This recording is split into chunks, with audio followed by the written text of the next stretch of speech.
Man, I apologize for that, guys. My phone just ended. Like the broadcast just said terminated. So I don't know what happened there. So, dude, we got caught off a little bit there. But you were talking about your power lifters and your team, and Yep. um, Developing discipline and grit and finding yeah, some way to move your body yes, that you can enjoy and do consistently. So I yes, was talking about, if you can get outside, get outside. That yep, natural light is important, especially with the time change coming up this weekend. And we're not getting as much light as we need to be happy and healthy. yes. I agree with that 100%. And I'm glad guys, I remembered what the hell I was talking about. yeah. So, well, there's a couple things that I'm going to retouch on because you gave quite a few little golden nuggets. We got into this part of the conversation when I asked about helping people find their discipline and really just, and then you kind of deep dove into finding something for everybody. So I love your visualization technique when you talk about doing your interval training, going up hills, and you said you saw yourself on the podium. That just drove you to get those intervals done. And I'm imagining that every single time you did one of those hill sprints and you're seeing yourself up on the podium, that just gave you more drive and more commitment and more stamina to just keep reaching the top of that hill day after day, because you knew every time you touch the top of that hill that you were closer and closer to hitting podium whenever competition came.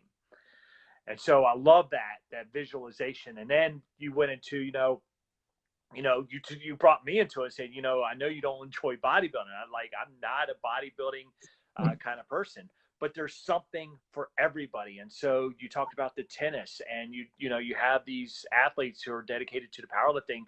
And I did like what you said, Ed. Take a minimum of 6 weeks. Take a minimum of 6 weeks to really become disciplined, to really be committed to something. Set that goal of 6 weeks and see it all the way through. And then you're going to have the momentum building. You're going to have the discipline. You're going to have the habits, if you will, to keep moving forward from there. Because let's face it, like, to commit to something for 21 years on, even though you did have a little bit of that hiatus where it's kind of like not. Let me ask you this: like during that time of the 9 years where you didn't compete, were you still active in the gym? Um, a little, a A little. little. It was kind of haphazard, and there Right. were there were some like false starts, like, oh, let's do the New Year's resolution thing. I Gotcha. remember going in right when we first moved to Hopewell. I think it was January of 2013. Oh, let's join the gym. And one of Jeff's favorite trainers and Bev's, Moses, Yes. Okay. was putting me through my paces and like had me doing some cardio, had me doing some burpees, and my heart was beating so hard. He made me sit down. He thought I was going to have a heart attack, and he got me a Gatorade and kept checking on me. He's like, "Oh God, I've killed this guy." And when I see Moses now, I still think about that, and I'm like, Yeah. "Yeah, I could probably get through one of his workouts now." Nice. Nice. But yeah, I was still lift, but it was just like to get in there and see if I still had it. But it Gotcha. was not consistent at Yeah. all. But you had other activities. I mean, if you've been a tennis coach for 20 plus years, like that was your Oh yeah, activity. So you were still active, very. and I feel like, that's kind of the golden piece for a lot of people when they look at, you know, fitness should not be a chore. Fitness should be enjoyable. And so I like where you talked about, you fit it into your lifestyle, like build it around your lifestyle, and it becomes much easier.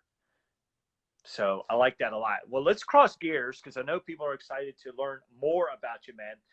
So you dedicated pretty much 20 years to bodybuilding. Yes, you had the hiatus, but then you jump back in. You end up, placing first, not in just one division, but in two divisions. And then you decided, I'm going to switch gears into powerlifting. Why the switch? What was going on in your life at that moment? I had started getting ready for a world championship in bodybuilding Okay. because I had gotten my pro card with the OCB, and they have an event called the Yorton Cup. Chet Yorton was the only natural to ever beat Arnold Schwarzenegger in a contest, Wow. and he was a pretty impressive guy. So I had won my pro card with them in classic physique. All right. Mm-hmm. And I assumed that when I went to the Yorton Cup that they would have my division. So I found out like 7 weeks into prep that they did not. Hmm. So I was like, well, screw them.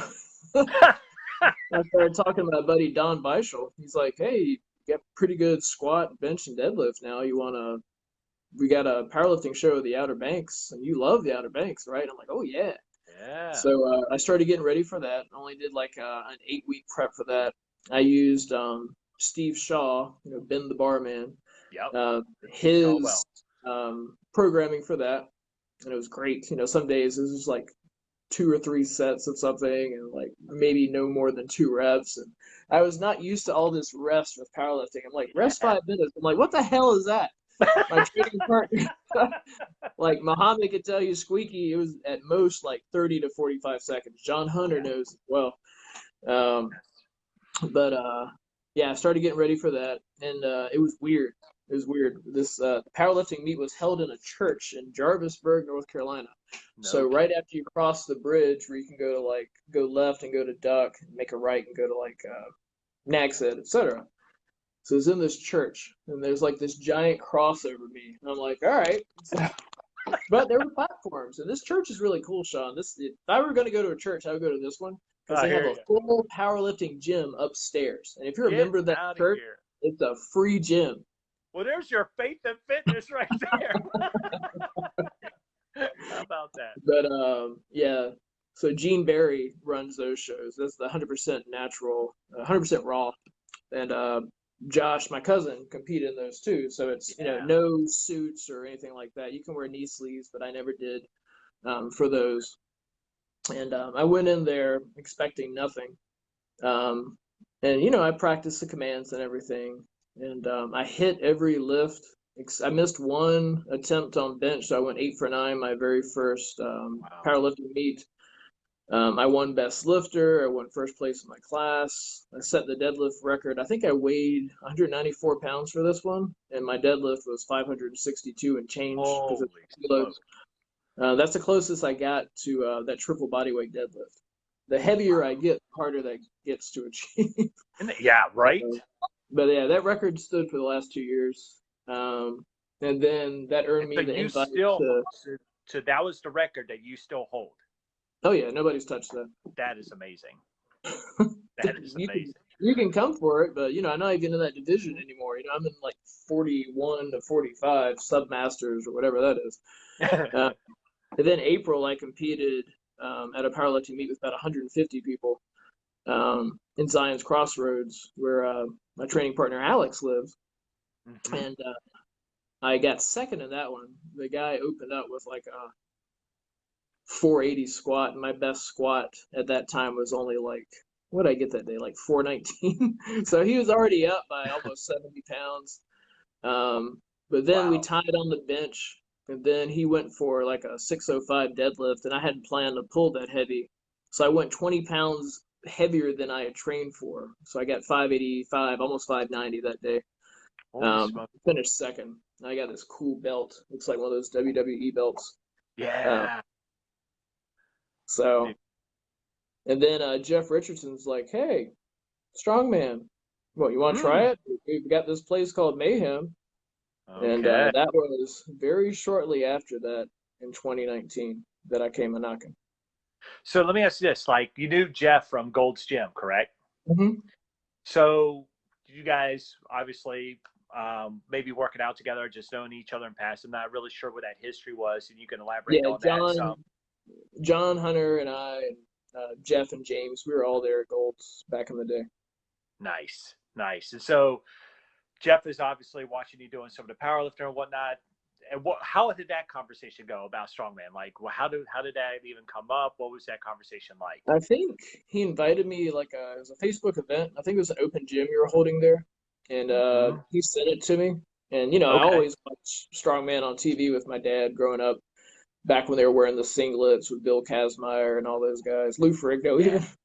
And I'm Yeah. like, I'm too short for this. He's like, come try it anyway. So I'm like, all right, look what you did to me. I know, right? So let me ask you this, because I kind of like that little bit of a hesitation where it's like, I'm too short for this. Jeff is like, come on, try it anyway. Um, I, I want you to go into that just a little bit because so many people hesitate to give themselves a chance.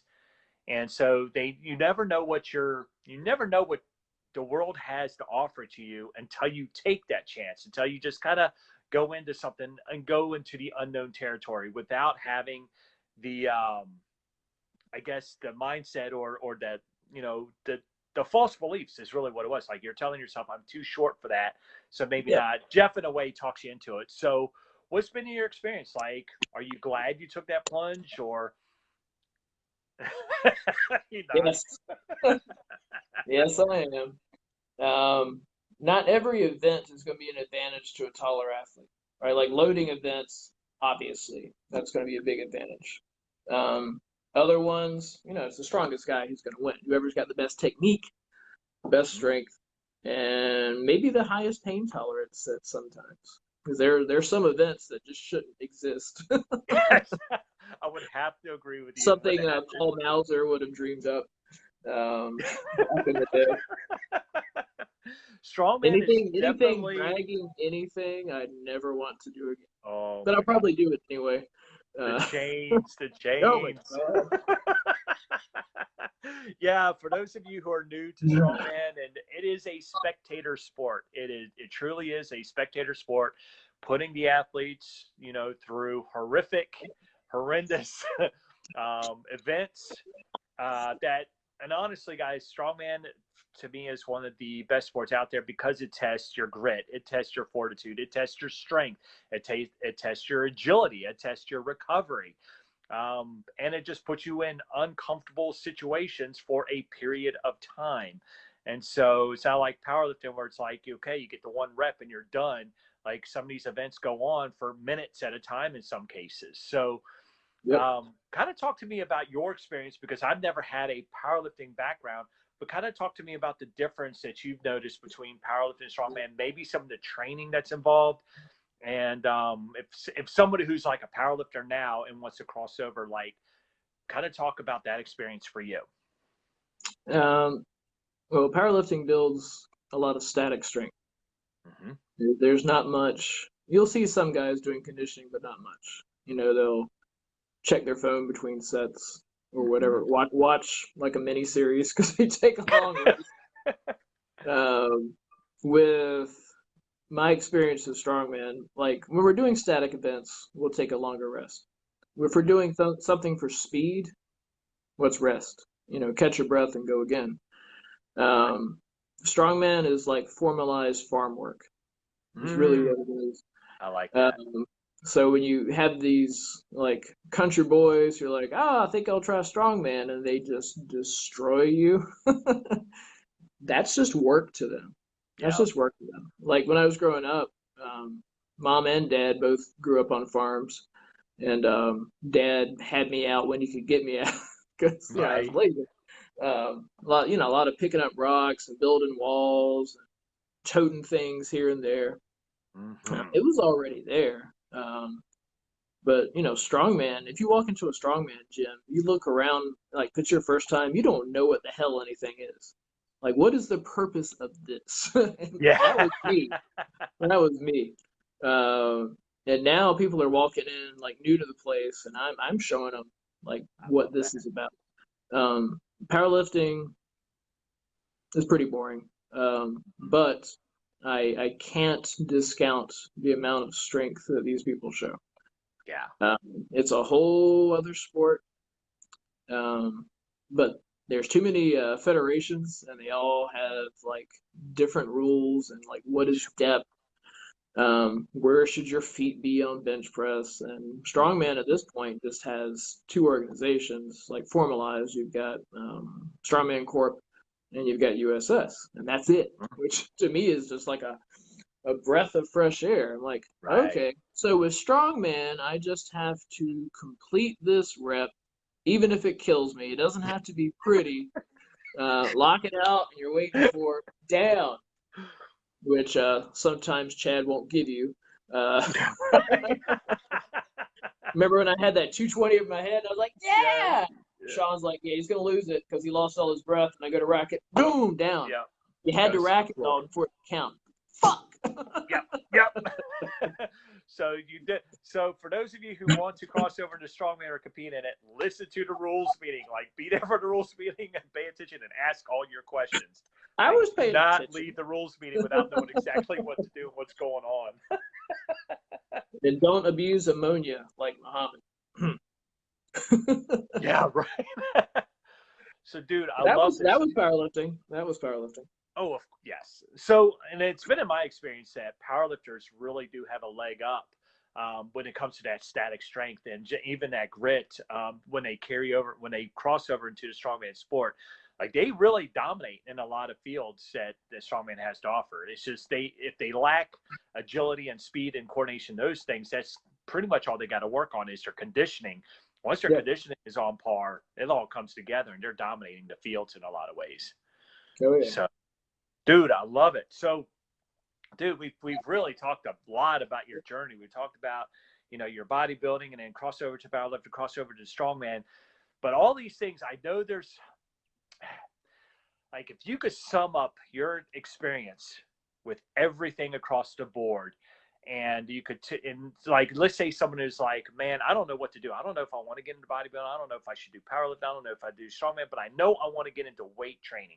I know I want to touch base with something. What would your advice be? What would your approach be? Because you dabbled in each one of these three disciplines, what would you tell somebody who's just kind of looking from the outside in, being, I'm curious, but I don't know what I want to do? What would your approach be, or what would you say to them? Try everything. Don't discount any method of training because they're all valid. Yes. But it just has to be the one that you're going to know as soon as you do it, if you like it. It's kind of like, love at first, whatever. Yeah. And that is usually the case. And so as far as like having friends, okay, bodybuilding is very tunnel vision. Mm-hmm. It's just you. It's just you. Powerlifting is not a very open community. You'll get a couple of guys, but if you start posting videos, they'll just start like, oh yeah, look at the form on that. Oh, it's all red lights. For example, like that YouTube video that I posted 3 years ago, when my deadlift wasn't that solid, and Muhammad's like 9 feet tall, so all the perspective is off. So my legs look like they're sticks, and it's up to about 190,000 views now with 800 comments. Like, oh, this is his first time not skipping leg day, or it's his first time doing leg day. Every single comment is about my damn legs. There's your powerlifting community right there. These keyboard warriors. Strongman with Mayhem, I've never had this many close friends in my life, and we're the world's strongest family. Yes. And it really is like a family. It really is. It's not all sunshine and rainbows, but when it counts, we are there for each other. And we've gotten each other through some really tough times, and we've been there for the great times, and we will continue to be there. I love that. Strongman's like nothing else because of that.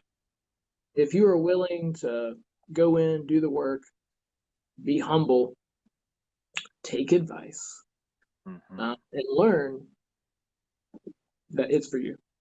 I love that.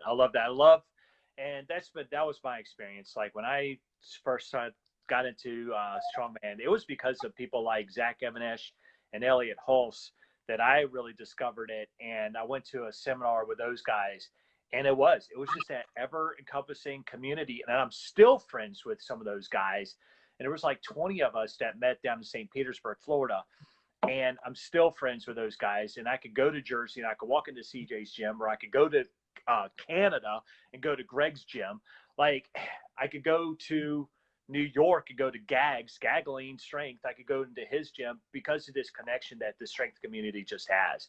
It is a big open family, and it's just like the more that you get ingrained with it, the more people you meet. And I haven't met anybody that's really, been negative towards me or that, even though we're competing against each other, like, all the enthusiasm, all the claps, like, it makes it worth it. Like, even though you're beating yourself to hell, like you got the support of everybody there, even though you're competing against them, which is pretty unfamiliar with any other sport out there, I would say.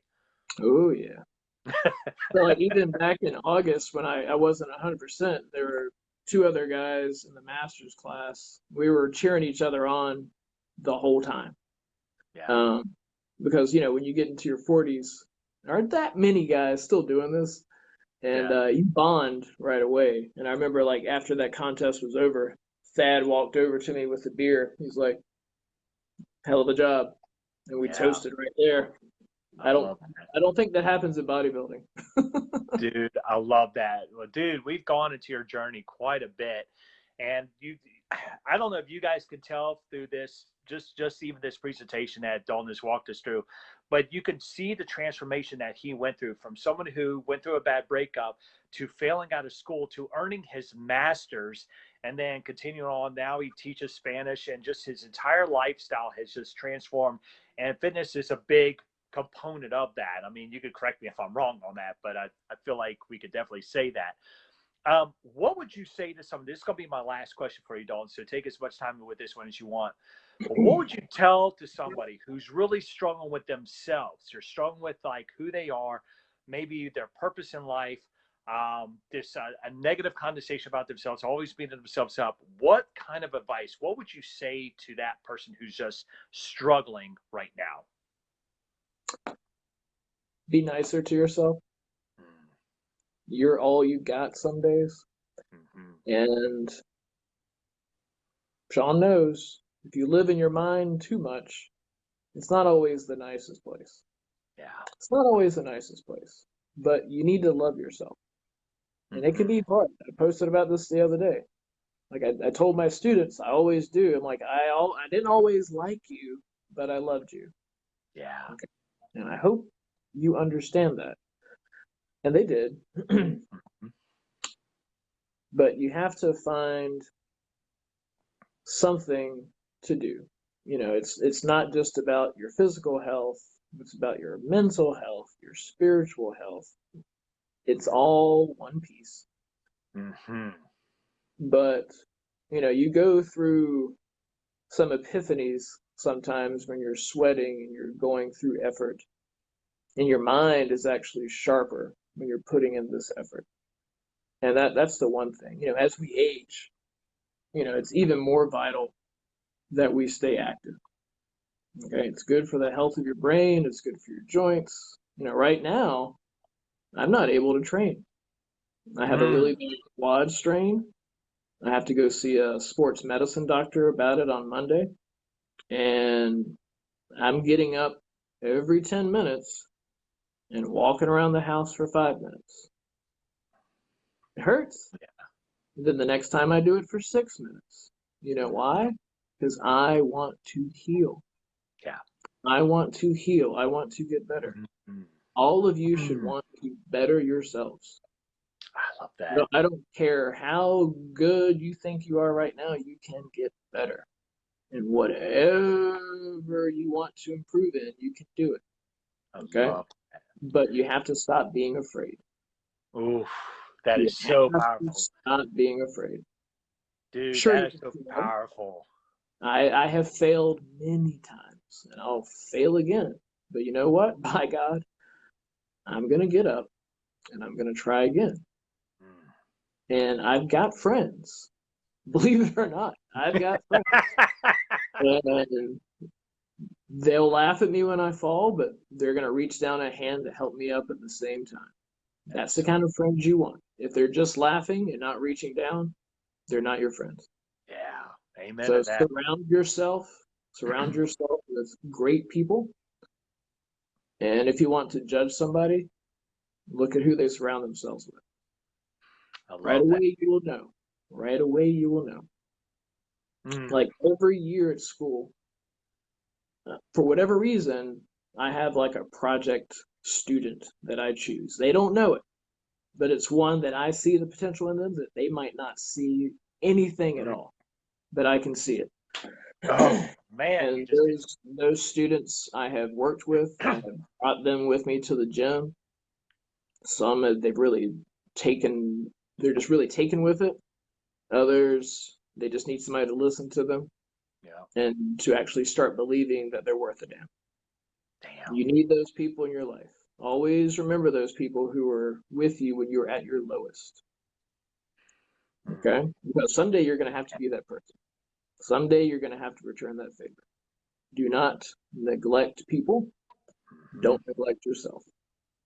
Man, you just laid it on, my man. So, guys, if you missed it, I just got to refocus on something that he said. He's going through an injury right now with the quadricep, and he's getting up getting up about every 10 minutes just to walk it out, just to help with the recovery and help with that healing process. Sometimes, guys, we get so trapped up in here that we don't get out of it. I say that depression, the opposite of depression is expression. And so you get up and you move. You got to get out of your own head sometimes. And that's exactly what Dalton's doing with this injury. The guys, sometimes that negative mindset is just that entrapment, is that you can't outthink negative thoughts with positive thoughts. Sometimes you just have to get out and move. And so they say if you want to change your mind, work on the body. And so that was just a beautiful analogy for Dalton to say, like, hey, I want to heal. I want to get better. I want to compete in December. So I'm going to move my body. I'm not going to just sit around with my leg up in the air and be depressed in my own thoughts, right? He's moving the body to heal. And it's the same thing with the mindset, guys. So I love that, Dalton, that you talked about movement is the cure for everything. Like, that is just powerful. And then one thing that I love about you, Dalton, is that you are always giving. You have the powerlifting team. You're always giving out to your athletes that are there at the school. I know the school is kind of like, I know you guys cannot wait to be together again in the powerlifting room. But you're always giving to them. You're always giving on social media. You're always giving to your teammates. Like, you're always outpouring. So, guys, a lot of times whenever we're caught within ourselves and whenever we're down and out on ourselves, it's because we're just focused on me, me, me. I would encourage you to be more about we. Start giving more and you'll start receiving more. Don't, would you agree with that? 100%. I love that. I love that. So, guys, Dalton, share with us real quick where people can find you. Like, if you want to just announce your Instagram or people that could connect with you, just whatever platforms you're on, how can people connect with you? Well, Instagram is the biggest one for me. It's Daltonium, Dalton IUM. It's actually a radioactive element. I wanted to be Daltonius because that's what Muhammad called me when I was his teacher and coach in high school. He was into that show Spartacus. He's like Daltonius. But somebody has that, but I am Daltonium. We'll post the link in the comments, guys, for that. Yeah. Oh yeah. But And cool. YouTube is coming around. I'm trying to get to 1,000 subscribers by the end of the year, so you can all come laugh at my little legs. So we'll do that, guys. We'll post in the comments when I share this video. We'll post in the comments his Instagram as well as YouTube, so that you guys could go follow him. You guys could subscribe, and of course, you could come to Mayhem and train with him. So, but dude, it's been my pleasure. Do you have any final thoughts that you would like to wrap up with today? It was an honor to be your first, Sean Murphy. And it was fun once we figured it out. So now we know you can't be on the same platform and do this. One on a phone. Oh, God. Muhammad's replying to a comment by Squeaky. I'll have to look at that later. Those are my Those two sons. get together, man. Those are my sons. I don't have kids, but I have, those two are mine. But it's an honor to be able to share my story, and my story is not over.